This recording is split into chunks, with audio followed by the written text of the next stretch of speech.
माहारिफोरनि सानसे साननै जिउ बाहायनायजों बोसोर-बोसोरनि जखा सुनाय जायो। नै बियो सम। सोरजिगिरि इसोरा नैबे समखौबो दादों। समा उनथिं गिदिंफिना, सिगांथिंसो गिदिंबाय थायो आरो माब्लाबाबो थाद'आ। समा थाद'योब्ला बे बुहुमाबो थाद'गोन। सासेल' सोरजिगिरि इसोरनि आखायावसो दङ थाद'होनो हाग्रा आरो गिदिंबाय थाहोग्राया। दे जों बिदिब्ला नायखांनि बै समखौ, अब्ला उनथिंनि जाथाय जालांनाय इसोरनि दाजानाय एडेन बागानखौ। नै लोगोफोर, नुबायना एडेन बागानाव जालांनाय जाथायफोरनि लिरथुम बिलाइ।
नंगौ सुबुं माहारिया गोग्लैगासिनो दं।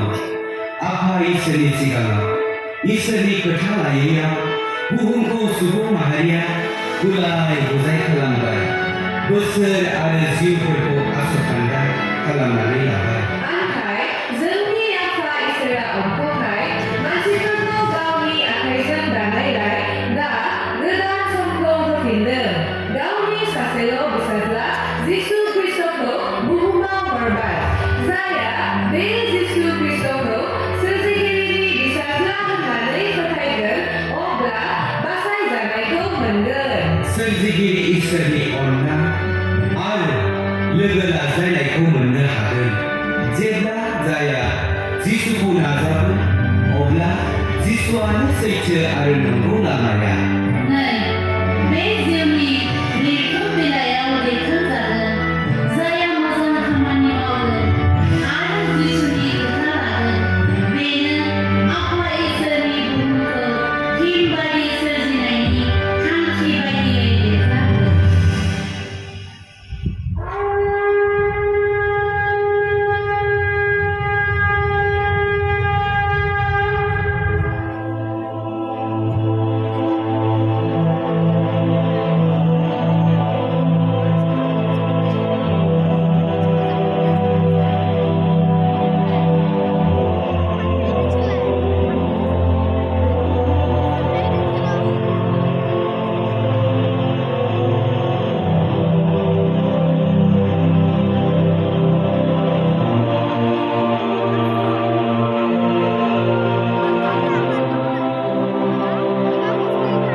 फै लोगोफोर जों बयबो जिसु ख्रिस्ट'नि सिगाङाव गंग्लायनानै फोथायो अब्ला जों मोनहैनो हागोन बै इसोरनि आलो गोजोन सोरगो रायजोआव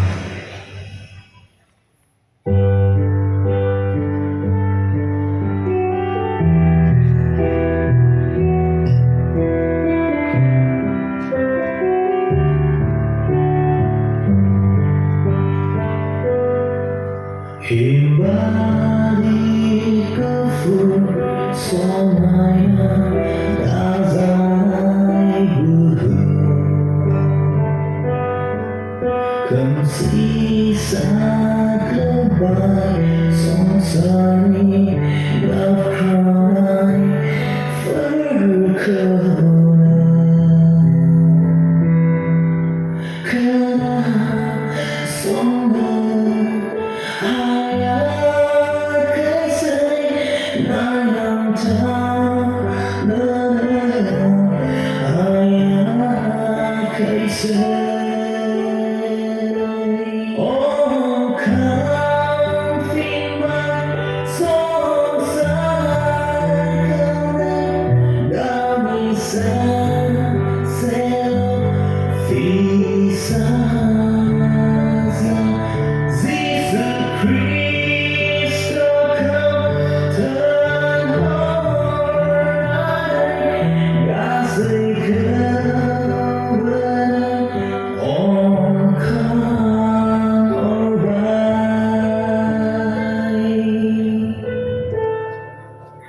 जिसुआ बुंदों आंनोला नंगौ आरो गोथाङा आंजों नङाब्ला रावबो आफानियाव सौहैया